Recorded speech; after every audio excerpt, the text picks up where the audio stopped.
The world is full of amazing archaeological structures, but the complexity involved in their construction is enormous. This week, we explore whether the local peoples could have built such monuments. Did they possess the skills themselves, or were they guided by a greater intelligence?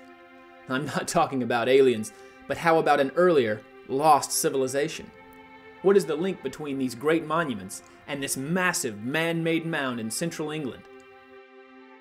We're in search of a quest to find out, and we're giving archaeology an extreme kick in the ass to do it. It's Archaeology Adventure Quest.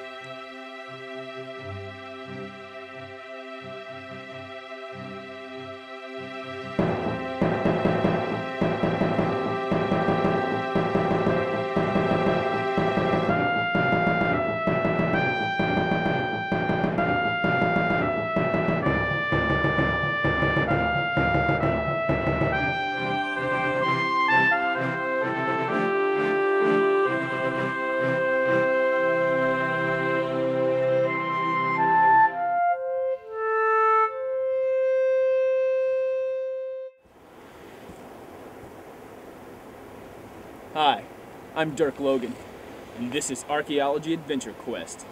If you thought last week's episode about real-life Morlocks in the sewers of old Rome was exciting, get ready for this. We're at a place called Silbury Hill in central England. Now, archaeologists think the hill dates back to at least 3000 BC. That makes it almost 5,000 years old. That also makes it comparable to the rise of the Egyptian civilization. What connection does this hill have to Egyptian monuments such as the Step Pyramid at Saqqara? Underneath all the dirt of the mound is a stepped structure similar to the Saqqara Pyramid. The fact that these structures were built at similar times is a curious fact, and it wasn't long after this that the Great Pyramids of Giza were thought to have been built. As seen in our 6-part Atlantis special last year, some think that the pyramids date back to over 10,000 years ago. Can the same be said for Silbury Hill? To find out, I'm going to need an expert. I've called on Dr. Ian Foster, archaeologist, and the popular presenter of television shows such as Shoreline, Britain's Darkest Caves, and the BAFTA award-winning Walls. Dr. Foster, thanks for joining us. It's Dr. Foster Helmsley, actually. Oh, of course it is. Hey, that's a nice hat. I'm Dirk Logan. So I've heard. And you are, of course, aware I'm not actually an expert on Silbury Hill. So we're looking for evidence of a lost civilization. This isn't another Atlantis episode, is it? No, Atlantis is next week. This week we're looking for evidence of a different lost civilization. And this one is different how? It's not Atlantis. So tell us, what does the archaeology show in this area? Well, we've recently finished a dig in Exford, where we believe that we found in a garden the remains of an early Saxon village. I feel that the Saxons could have been in the West Country much longer than previously anticipated, by up to 50 years. Well, that is good news. But Silbury Hill, that's what's important here. You've done extensive digs in the area. Not really. Now, what I want to know is, does the archaeological record give us any indication of an exact date of origin? Well, the radiocarbon dating suggests 3rd millennium BC, but it's a very rough guide. Well, is it possible that it could be from a much earlier date? I suppose, but not too much. One more question, Dr. Foster. Is it possible that that hill could not have been constructed by the early Brittonites? Britons? Stupid. The early people in this country could not have constructed that hill without help from the advanced engineers of a doomed civilization? That's an absolutely absurd idea. I knew I was onto something. Dr. Foster confirms the absurdity of the Britons constructing Silbury Hill on their own. The real question is, where do I go next? Mark my words, nothing is going to stop me from digging for the truth. I had spent a fruitless day cliff diving into the North Sea and exploring the ruins of a Saxon castle. Afterwards, I was still no closer to discovering the origins of Silbury Hill. Luckily, I was rejoined by Dr. Foster, who agreed to another interview, hopefully a bit more helpful than the last one.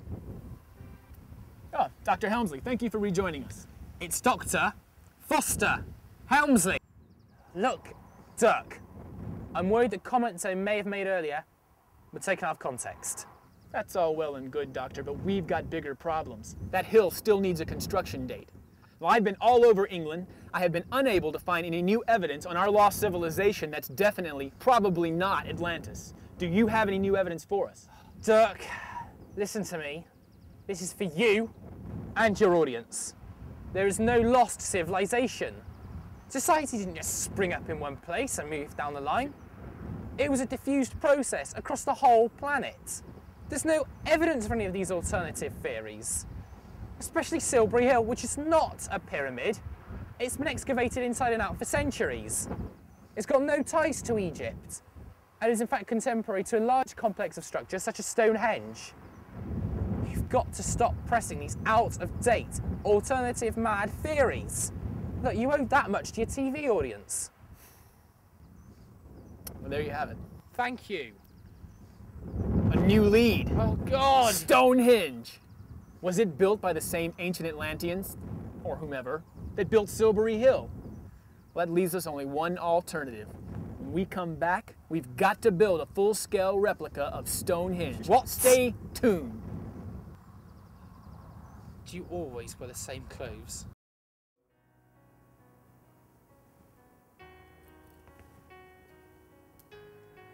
Welcome back.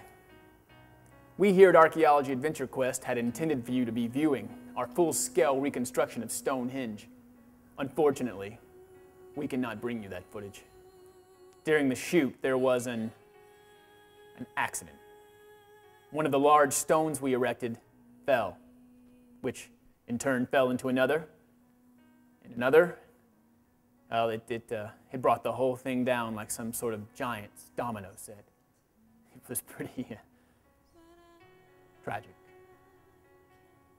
We lost 4 good crew members out there and 1 cat. People don't realize what it takes to create one episode of Archaeology Adventure Quest. The blood, the sweat, the sacrifice. So out of respect for those who fell, I'll instead leave you with this wisdom. Life is too short. Embrace the ones you love, and no regrets. I'm Dirk Logan. We'll see you next week.